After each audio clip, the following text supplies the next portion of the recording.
Hey guys, today we are going to be talking about the misconceptions surrounding suicide.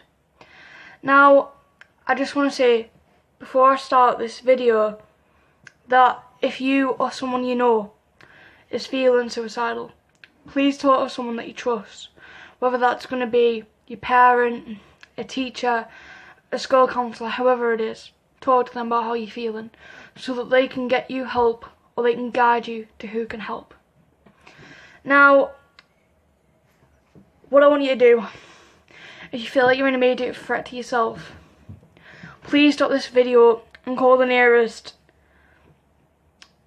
hospital. Go to the nearest hospital or accident emergency department. Now, if you don't feel comfortable with doing that, please call the hotline. And these people who are trained will be able to decide whether you need to go to the hospital or not because of the way that you're feeling. Now, they're not going to force you to go, obviously, but it might be in your best interest if you do go, if they suggest. Now, sometimes, because what you say might alarm them in some way, they may have to pass the information that you share on to another agency outside of their hotline. Now, this agency could be the police, it could be your parents, it could be a hospital, just because they have your best interest at heart and they don't want anything bad to happen to you. Now, the reason I want to cover the misconception to suicide is because I think that there are a lot of misconceptions surrounding this topic, and I just want to clear those up because I think the more they get cleared up, then the more people who feel suicidal, the more they can get help, and the more that they won't be stigmatized, so they won't be afraid to get the help. So we are going to break down the stigma one step at a time.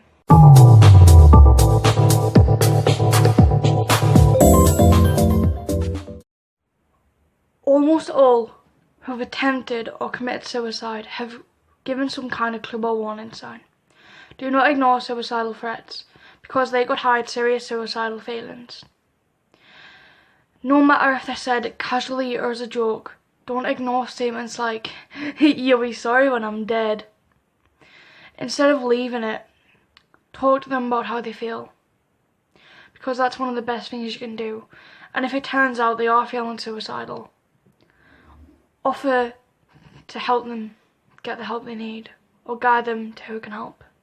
Because if they know that they've got a support network in place and they know that they can talk to somebody about how they're feeling, then they're much likely to seek help. And if people recognise these warning signs, then we can save these people, because it is possible. People just need to know and understand.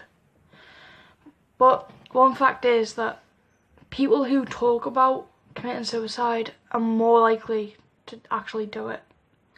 This is just a misconception, and it's not true. And these are the facts. So talk to them about how they feel and offer them help, because if you do this early enough, then you're potentially saving someone's life.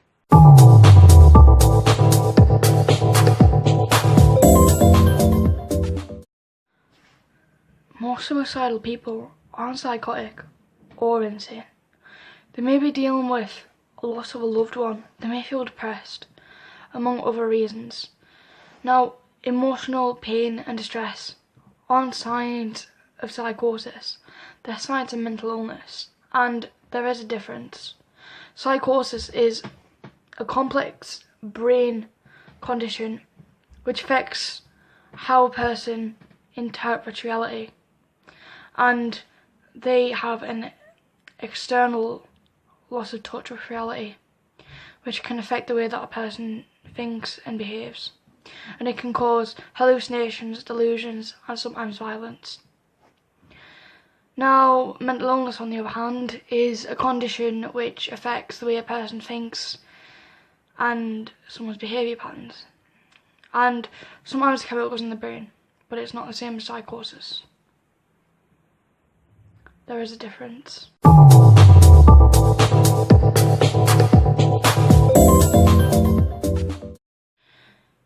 Even the most severely depressed person will have mixed feelings about death, and most will be unsure until the final moments of wanting to live or die. Because I'll let you into a little secret. Most, if not all, who are suicidal don't actually want to die. All they want is for their pain and suffering to end. And maybe the treatment they received came too late, or there wasn't any resources in that area, and so their problems were never resolved, or never truly resolved. So they think that suicide is the only way that their pain is going to go away. But let me tell you that no matter how strong the impulse to end it all, it can get better. Suicidality does not last forever. People just need to look out for those who are closest to them and help them when they're in this most vulnerable state, because they're not going to realise. And we've got to recognise those signs so that we can get the intervention in place early, so that they can get the help they need and they can get on the road to recovery, because it is possible and we can save these people. It's not the fact if they want to die, because they don't want to leave anyone behind. And their loved ones, they are the people that can potentially save their life.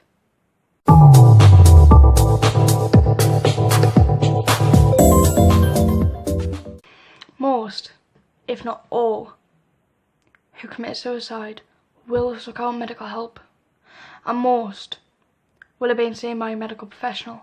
But sometimes, because those warning signs, those statements weren't recognised, no one knew, so their problems weren't recognised early enough, so they didn't get the help they needed early enough, and it just got bigger and bigger and bigger until they couldn't deal with it anymore.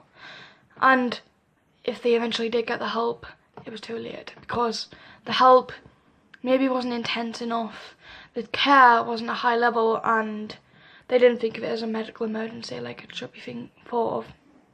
Now, there's a small number who do not get help, maybe because there's a lack of resource in that area, or because there's not enough trained people. Now, this all needs to change. In my eyes, suicide and things surrounding it need to be thought of as a medical emergency, and there needs to be a high level of care, and people need to be educated on the warning signs so that we know what to look out for, so that we can potentially save that person's life and get their problems sorted out early, so we can get them in therapy, in treatment, whether that's in the hospital or not, and get them the care they need, because they might not just need therapy and medication, they might need inpatient care. They might need a really high level of care, and we need to give that to them. They have a right. And for those areas that don't have the necessary services in place, we need to put them there so that we can make the number of suicides go down, because we don't want to lose anyone. You guys are all precious, and we need you here on this earth. So, loved ones out there, recognise the signs and get them help, or try and guide them to who can help and be there for them. It's the best thing you can do. You can save that person's life.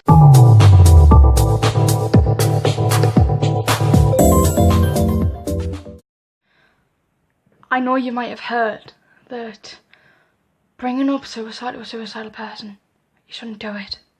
It's bad. But let me tell you, it's not. It's one of the best things you can actually do, really. I mean, it's a very hot topic to talk about, not many people do, and when you do, it's more likely that if a person's feeling suicidal, they're going to open up because you're talking about it. So they're going to think, hang on, if they're talking about it, I can open up about how I feel. And this is maybe a potential lifesaver, because you're going to let them talk about how they feel, and if they are feeling suicidal, you can get them help. And when they are in therapy, you can be that support network, you can be that safe place they can go to where they can get help, and you can help them with the stuff they have to do in therapy, because it's not going to be easy.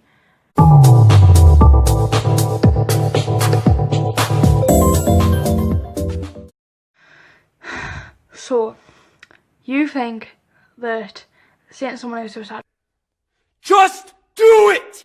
it's going to snap them out of it. Well, let me tell you the truth of the matter. It's not. It's actually a really dangerous thing to say. And if anything, if the idea is in the head, it's going to give them a more concrete reason to end their life. And they probably already have reasons. So that's just adding more and more. So instead of saying something like, just do it, don't. Instead, talk to them about how they feel and offer them support. Because offering them support is something that's going to stop them committing suicide. Where saying something like that isn't. It's going to increase the risk. So if you offer support, you're decreasing it. If you're saying dangerous things, well, it's obviously going to increase. So be that support network, be that safe person, and recognise the signs and save that person's life.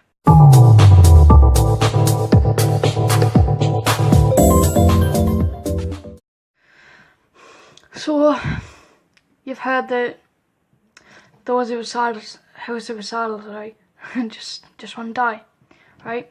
Well, to be honest, that's not true, because they don't want to die. All they want is for their pain to end. Imagine you've got a broken leg. You can see it, there's a cast on it, but imagine that broken leg, that horrible pain, it's not going away. The cast hasn't helped, hasn't healed it, and no one can do anything about it. And you're going to want to end that pain, right? And you'd probably do anything to end that pain, right? So it's not like being suicidal, but it's kind of the same, because yeah, you're in physical pain with a broken leg, but you're in mental pain feeling suicidal. You're hurt up here. And I know you can't see it, but maybe you could see the physical signs of the more serious issue.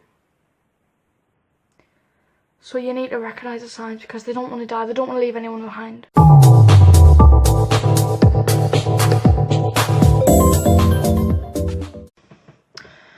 I know you might think that, well, if someone's suicidal, it's going to last forever. Well, fact is, it's not.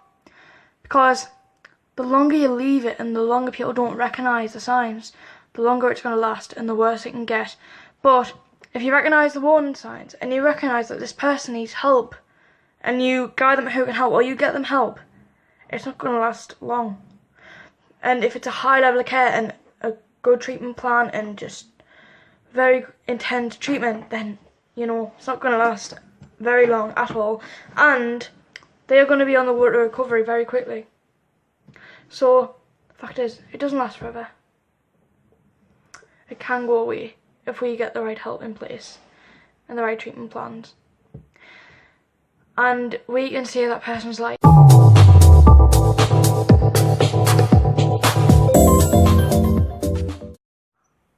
I mean, most, if not all, who have attempted suicide will have attempted it more than once probably, and I think the reason for this is because the signs that they may have been shown weren't recognised by those they love, or anyone for that matter. So they didn't seek the help, or if they did seek the help, it wasn't intense enough. The treatment given was just rubbish, really, and the care was given too late. It didn't help solve their problem, and it could also be a lack of resource in some areas like the countryside or wherever. And to me, this needs to change, because if we want to decrease the amount of suicides, then we've got to act like suicide's a medical emergency, because it is. It is.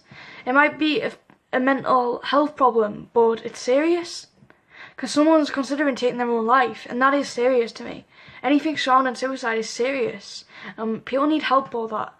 So the more it's considered a medical emergency, then the better.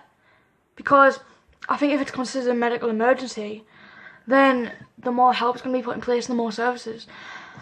Like a high level of care, inpatient care, intense treatment, and people are going to be more likely to survive and get on the road to recovery and live a normal life after their ordeal.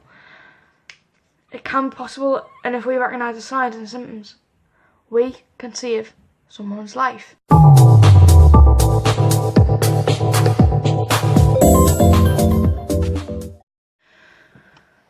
So you think people saying suicidal is attention seeking? Let me tell you, it's actually a cry for help. It's them asking for support one last time because you haven't recognised their other warning signs, and they should be taken serious like all the other warning signs. It shouldn't take this long, and people need to recognise that it's not attention seeking. It's the cry for help. It's the please help me. I don't want to die. I want to stay with my loved ones. I don't want to leave you guys behind. You mean a lot to me, and I want to stay with you guys. I don't want to leave you. That's basically what they're saying. So please, try and recognise the warning signs. I know it might be hard, but just try. If they mention death, maybe it's because they don't want to live anymore, and they're in pain. So please try and recognise those warning signs, because if you do, you could potentially save that person's life and offer them help and get them support, or get them to who can help, a medical professional. We can be lifesavers. We can save their life and get them support.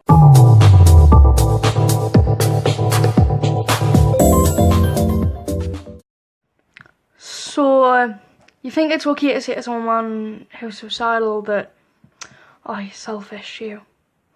Well, it's not. It's totally not. Imagine saying to someone who's got a broken leg, just walk. That would be wrong, wouldn't it? Because it's a physical thing. Well, this, oh, it's not wrong, you can't say it. It's just attention seeking, nothing. But it is, because you're saying someone's selfish when they're in a really bad place, they're really down, and they just don't want to live anymore because they're in so much pain, right? And it's just, you're basically punching them when they're already being punched and down. And it's not really good. It's really dangerous. And, you know, if you really want to get a message across to them, you know, and you think maybe they're not thinking about their loved ones, they just want to leave us behind. See, you know, if you leave me, if you die, if you do something that's going to harm yourself in any way, I'm going to miss you, and I'll never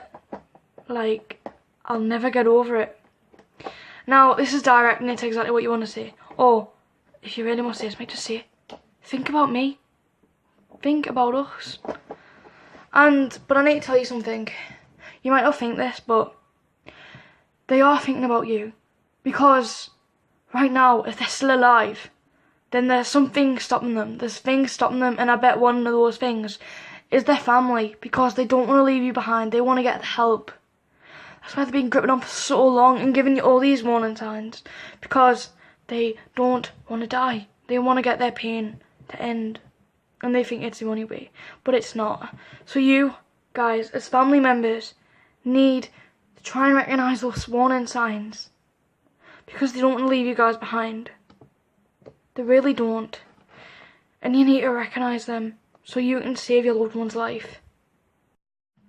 So, thanks for watching my misconceptions of suicide, guys. I hope you enjoyed this video, and I just want to say that from personal experience, it's been really hard, and I'm not just saying it when I say it. It can actually save someone's life if you recognise the warning signs. It can, because it saved my life.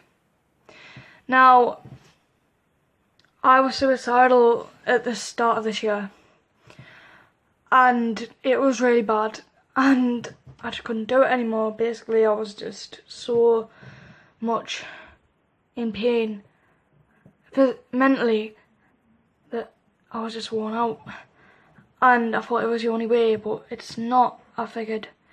And because I took the help, and because my parent got me the help I needed and got me to see my GP, I finally got support, and it was very intense. It was like a 6 weeks program, not inpatient, but it was intense. I'd go twice a week, and it really helped me to see that there is a light at the end of the tunnel, and it can get better, and it doesn't last forever. Yeah, it was intense, and it was really, really hard, because I felt so low, and I didn't see the light, but they saw the light for me, and they guided me there. So if I can do it, so can you. You can save someone's life, just like my mum saved mine. I know it's really hard to seek help, but you can do it. If I can seek the help for suicidality, so can you. I believe in you. And if I can believe in you, you can believe in yourself. And you've got all your family members believing in you too. You've just got to speak up, and I know it can be scary, but you could write it down, you could send them an email, you could FaceTime them. You don't have to say it face to face, because I know how hard that can be. Now I hope you enjoy this video, guys, and I hope that it helps someone out there. Thanks for watching. Please like, comment and subscribe. See you later.